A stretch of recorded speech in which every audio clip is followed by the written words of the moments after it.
Porque eu diria que este é o grande desafio de todo cristão: permitir que Deus cresça em nossa vida e que nós diminuamos. Isso machuca, isso exige de nós uma disciplina, isso nos leva a reconhecermos que precisamos mais e mais e mais de Deus. Que as palavras desse cântico ecoem, façam eco em nosso coração, em nossa vida, em todas as situações que vivemos, que possamos dizer: Senhor, eu quero mais de Ti. Senhor, que o meu viver, que o meu falar, que o meu sentir seja muito mais da Tua forma do que da minha. Neste momento, amados, nós vamos nos preparar para receber a mensagem. Que o seu coração esteja aberto e disposto, seja a boa terra, né? É interessante que na parábola do semeador, a semente foi jogada, a começar pela beira do caminho, vêm os corvos e comem. Depois em terreno pedregoso, depois em terreno espinhoso e finalmente na boa terra. Os corvos que comem é quando o diabo rouba a palavra. Às vezes a palavra chegou até você, até os seus ouvidos, mas você não aguardou, você não deu o devido valor a ela e saiu. Alguns minutos depois, aquela palavra já não fazia mais morada em seu coração. Você permitiu, deixou que o inimigo roubasse a palavra, até que finalmente houve a semente que caiu em boa terra, e nesta boa terra frutificou. É isso, amados, que nós desejamos todas as manhãs, todas as noites, nos cultos, para que a mensagem ela faça diferença na sua vida, para que a mensagem ela edifique você, para que a mensagem te confronte. Aliás, nós vamos inverter as letras do confronte e do conforte. Todo mundo quer que a mensagem conforte, poucos desejam que a mensagem confronte. Ela faz as duas coisas. A mensagem conforta, mas a mensagem também confronta, porque nós temos os nossos valores, nós temos as nossas verdades, e vem o Senhor com a única verdade e diz: aqui está o que eu penso a esse respeito. Nesta manhã vamos abrir nossas Bíblias do Evangelho de João, capítulo 11.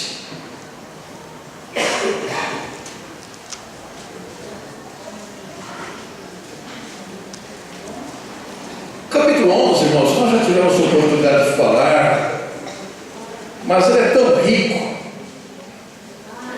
E o capítulo 11 fala da doença de Lázaro, fala da distância que Jesus estava de Betânia, onde Lázaro morava.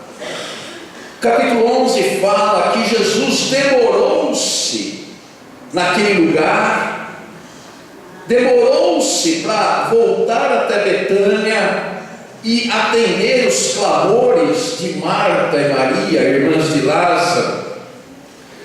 Nós vamos ver o verso 20. Quando Lázaro já havia morrido, e Jesus chega, então, 4 dias depois que Lázaro morrera. Versículo 20 diz assim: Marta, quando soube que vinha Jesus, saiu ao seu encontro. Maria, porém, ficou sentada em casa. Disse, pois, Marta a Jesus: Senhor, se estiveras aqui, não teria morrido, meu irmão. Eu quero que você preste atenção nessa palavra de Marta. Se o Senhor estivesse aqui, meu irmão não teria morrido. Continuando. Mas também sei que mesmo agora, tudo quanto pedirdes a Deus, Deus te concederá. Declarou Jesus: teu irmão há de ressurgir. Eu sei, replicou Marta, que ele há de ressurgir na ressurreição no último dia. Disse Jesus: eu sou a ressurreição e a vida. Quem crê em mim, ainda que morra, viverá. Agora vá para o verso 39. Então ordenou Jesus: tirai a pedra. Disse-lhe Marta, irmã do morto: Senhor, já cheira mal, porque já é de 4 dias. Respondeu-lhe Jesus: não te disse eu que, se creres, verás a glória de Deus? Preste atenção nessa palavra de Jesus. Não te disse eu que, se creres, verás a glória de Deus? Marta havia dito: se o Senhor estivesse, o meu irmão não teria morrido. Amados e amadas, a palavra se, ela normalmente, ela volta os nossos olhos ao passado, reclamando, lamentando, imputando culpa a alguém ou a alguma situação que vivemos na infância, na adolescência, no lugar que moramos, na família que tivemos, nos problemas que enfrentamos. A palavra se, ela serve também para justificar nossos defeitos, nossos pecados, nossas falhas. E o enredo é sempre o mesmo. Quantos de nós já não dissemos assim: se os meus pais tivessem tido dinheiro lá atrás, as coisas seriam diferentes. Se os meus pais não tivessem sido tão severos para comigo, hoje as coisas seriam diferentes. Ou ao contrário, se os meus pais não tivessem sido tão largados para comigo, hoje eu estaria melhor. Se eu fosse uma pessoa mais inteligente, mais capaz, eu estaria num cargo melhor, ganhando melhor. Se eu tivesse me casado com fulano, estaria bem. Ou então, se eu não tivesse me casado, estaria melhor. Se eu tivesse feito outra faculdade em vez daquela que eu fiz, quantas pessoas que eu já vi lamentando a faculdade que fez. Porque se eu tivesse optado melhor, se eu tivesse pensado melhor, teria feito algo que redundaria em maiores benefícios, em maiores ganhos. Resumindo, irmãos, a felicidade, a alegria, o prazer sempre estarão onde eu não estou. E a isso nós damos um nome. Como eu me torno vítima de alguma coisa que foi feita, ou de alguma coisa que não foi feita lá atrás, então eu tomo uma postura que nós chamamos de vitimismo, que é a mania, a prática de sempre pôr a culpa em alguém, de sempre pôr a culpa em alguma situação, de sempre pôr a culpa na presidente da república. Tá bom que ela é responsável por uma série de coisas, tá certo, não briguem comigo não, ela é responsável, não é responsável por tudo. Às vezes a gente fala da presidente aquilo que é o governador que devia ter feito. Eu nunca vejo ninguém falando do Alckmin, desse metrô que não anda, desse monotrilho que não sai do lugar. Fica a dica aqui, viu, irmãos, né? Vamos saber o que a presidente faz, o que o governador faz, o que o prefeito faz. Mas, amados, essa posição, esta situação é muito comum, às vezes na vida do crente também. Ele não sai do lugar, ele não caminha, e você diz: irmão, o que está acontecendo? Não, pastor, lá atrás aconteceu isso ou aquilo. Mas quando nós vamos na Bíblia, amados, nós veremos que há muitos personagens bíblicos que também foram vítimas da situação, vítimas do seu tempo, daquele tempo que viveram.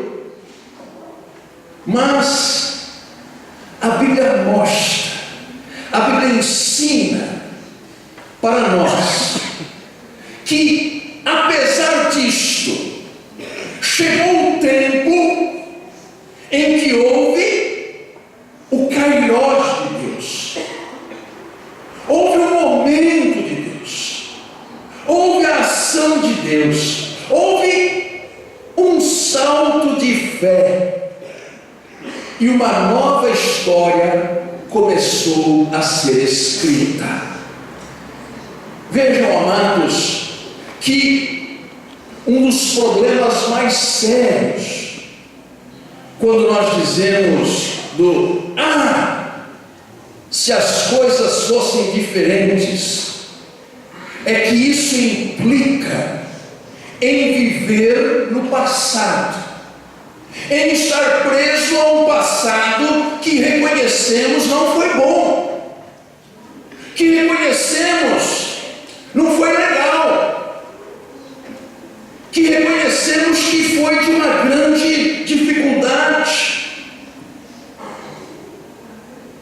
E às vezes, amados, acabamos caindo num fatalismo, e fatalismo é pagão.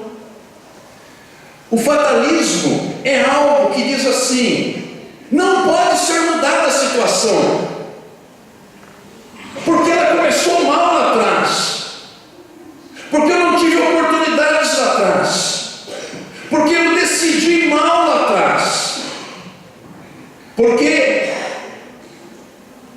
as coisas que aconteceram foram fortes demais.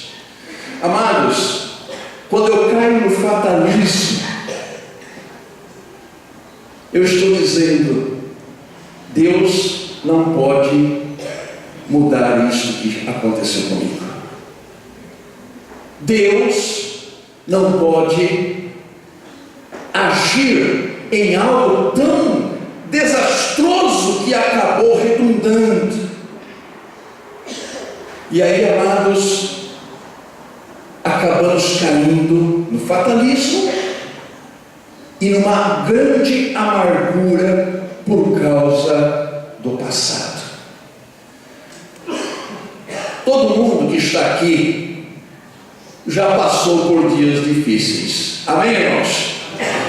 Não tem jeito, todos nós já passamos por dias difíceis. E eu olho aqui para muitos irmãos e irmãs, e eu percebo e eu sei que muitos ou alguns sofreram talvez mais do que outros. Porém, amados, apesar disto, muitos vivem ainda sob a nuvem das experiências passadas. E apesar de terem conhecido a Cristo, apesar de terem a oportunidade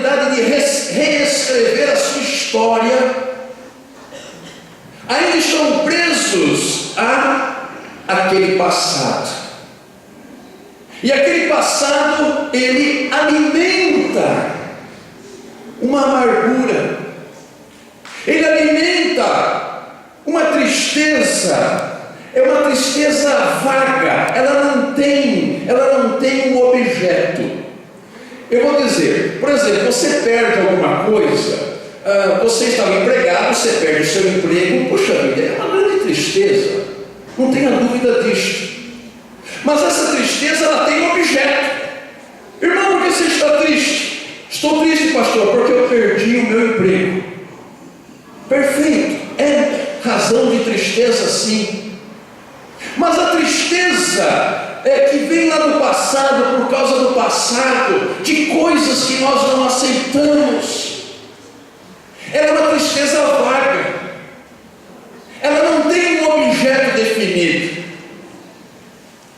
e a pessoa vive tristemente neste mundo, nada lhe agrada, nada lhe traz prazer, nada lhe traz alegria, porque ela está dominada por este passado.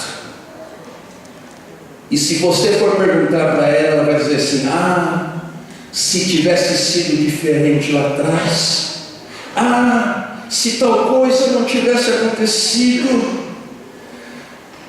Amados, nós não podemos estar contentes no presente, enquanto alimentarmos amarguras a respeito do passado. E aí nós estamos essencialmente dizendo que Deus permitiu que coisas não boas acontecessem em minha vida.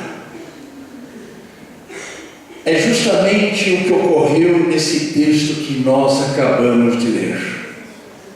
O que Marta e Maria falaram ao Senhor Jesus foi: Senhor, se o Senhor estivesse aqui 4 dias atrás, estaria tudo bem. Eu acho até que havia ali uma velada palavra contra Jesus. Se o Senhor não tivesse se atrasado,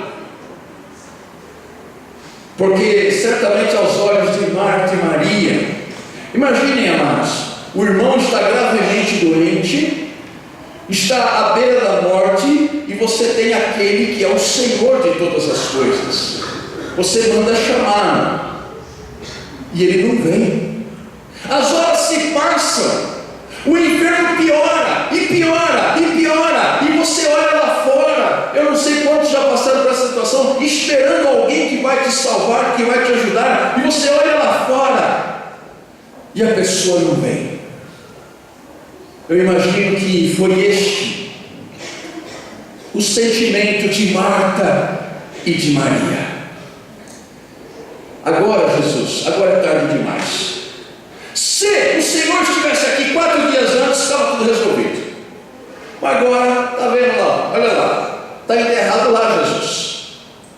Está enterrado lá. O Senhor chegou atrasado. Quantos de nós talvez já dissemos que Deus demorou, que Deus chegou atrasado? Mas aí, amados, Jesus diz assim para ela: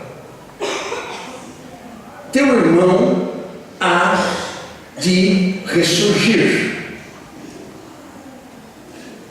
Vejam só, Jesus começa a apresentar a ela uma situação de reescrever aquela forma de vida.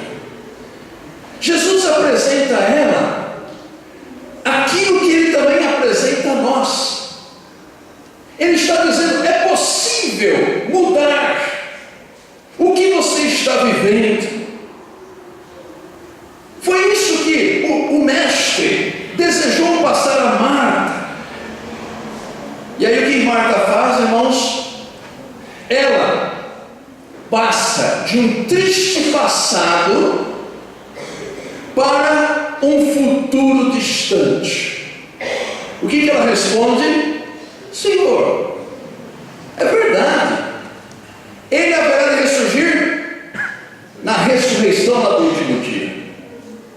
Então, ela continuava entristecida, fatalista e incapaz de ver o que Jesus estava por fazer. E Jesus então declara: Marta, eu sou a ressurreição e a vida. Crês tu nisto? E nesse instante, irmãos, nesse instante foi que ela vislumbrou a possibilidade de Lázaro ressuscitar naquele momento. Jesus a tirou do passado para o presente, e Jesus ajudou-a a entender que Ele compreendia perfeitamente a sua dor. Então, amados, naquele momento, Jesus estava levando as duas irmãs a darem o seguinte passo: se vocês crerem, vocês verão a glória de Deus. O se de Marta era vago e preso ao passado. E aqui Jesus está dizendo: se você crer no presente, você verá a glória de Deus. Irmãos, eu quero dizer a todos que no processo de cura que Deus está fazendo em nós, e eu preciso dizer que todos nós precisamos dessa cura, todos nós precisamos lidar de uma forma diferente com o passado, que com certeza para a grande maioria dos irmãos foi um passado difícil. Ocorreram coisas lá que nós gostaríamos que não tivesse ocorrido. Ocorreram coisas lá que nos machucaram, e às vezes essas feridas estão abertas até hoje, e são elas, essas feridas, que me impedem de eu viver o presente com alegria, de eu viver em família com alegria, de eu viver a minha vida de comunhão com fé, com prazer. Então Deus está nos tratando, Deus está nos curando dessas dores, mas é preciso tomar uma decisão. É necessário, é imprescindível que nós façamos a nossa parte, que é: pare de olhar para trás, pare de olhar para o que aconteceu, cesse de dar poder ao passado para dirigir o seu presente, e comece a olhar para Jesus. É isso, amados. É isso que Deus está fazendo com cada um de nós. Há um processo de cura, há um processo, há um tratamento em andamento.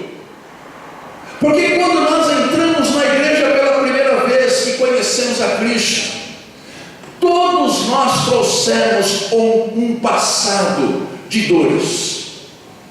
Todos nós trouxemos um fardo muito pesado.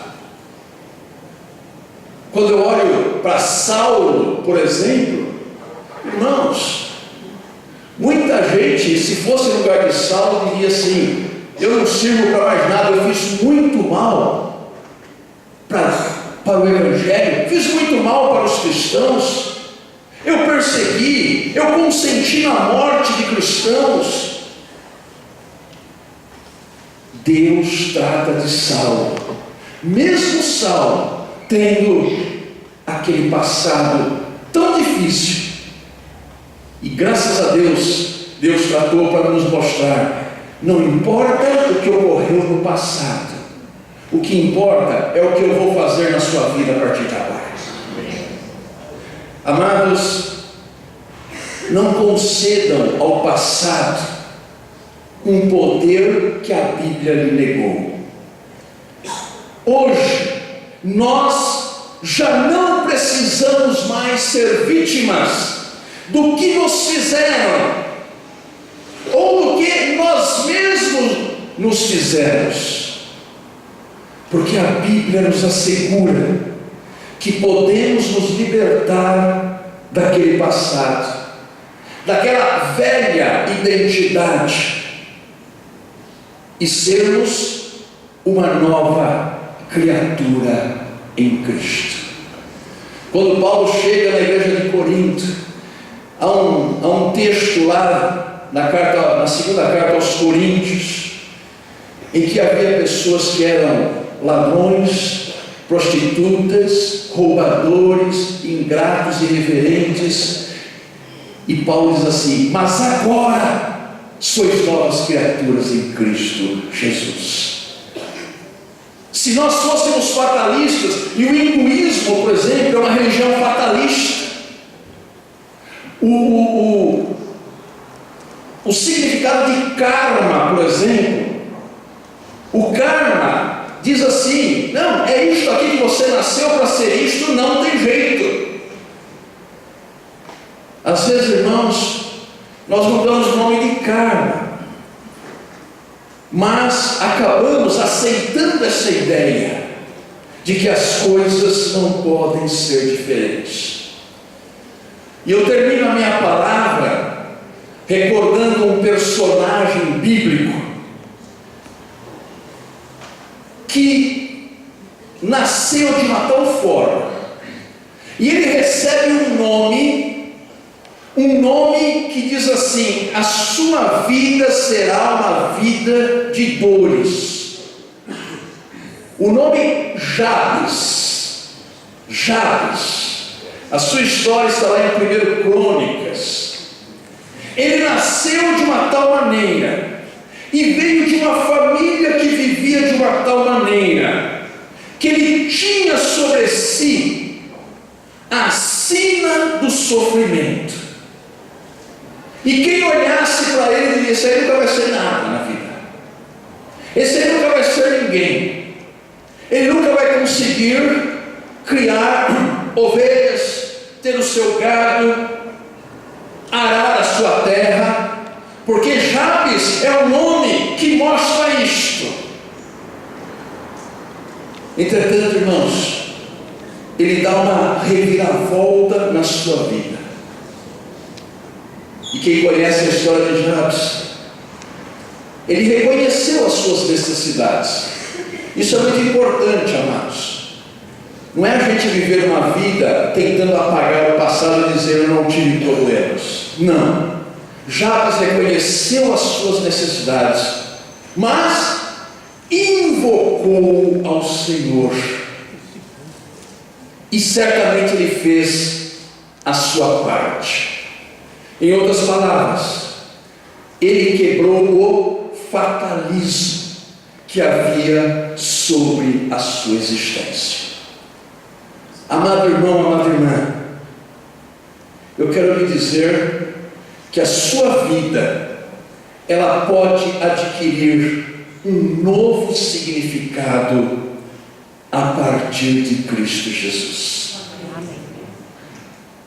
Você está numa igreja que prega a Cristo, que segue a palavra de Deus.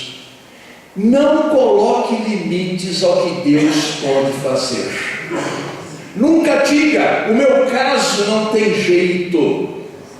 Nunca diga que a sua situação ela será inalterada e permanecerá até o final da sua vida. Nunca diga que eu nasci para sofrer. Jamais diga que determinadas coisas não podem ser mudadas sem antes ter colocado tudo diante de Deus. Você não pode mudá-las, mas Deus pode. Por isso, nesta manhã, teremos a oportunidade de colocar tudo diante de Deus. Quando nós tomamos a ceia do Senhor, nós estamos dizendo: Senhor, eu creio. Senhor, muitas coisas erradas eu fiz lá no passado. Senhor, muitas coisas erradas fizeram comigo no passado. Mas eu não quero, não desejo viver sob o domínio do passado, sob o domínio do se não tivesse acontecido isto ou aquilo, as coisas seriam melhores. O único se que o Senhor gostaria de ver e gosta de ver em nossa vida é: se creres, verás a glória de Deus. Vamos repetir juntos? Se creres, verás a glória de Deus. Eu creio. Você crê? Amém. Amém. Glória a Deus.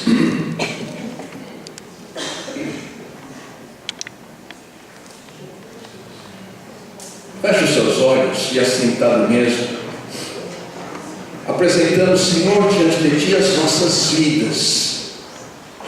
Colocamos diante de Ti, ó Deus, as nossas dores. E as nossas dores o Senhor as conhece todas. Não há nada na minha vida, nem na sua vida, irmão, que Deus não possa mudar. O Senhor deseja reescrever a sua história. Não mais na base do ser ou na base do fatalismo.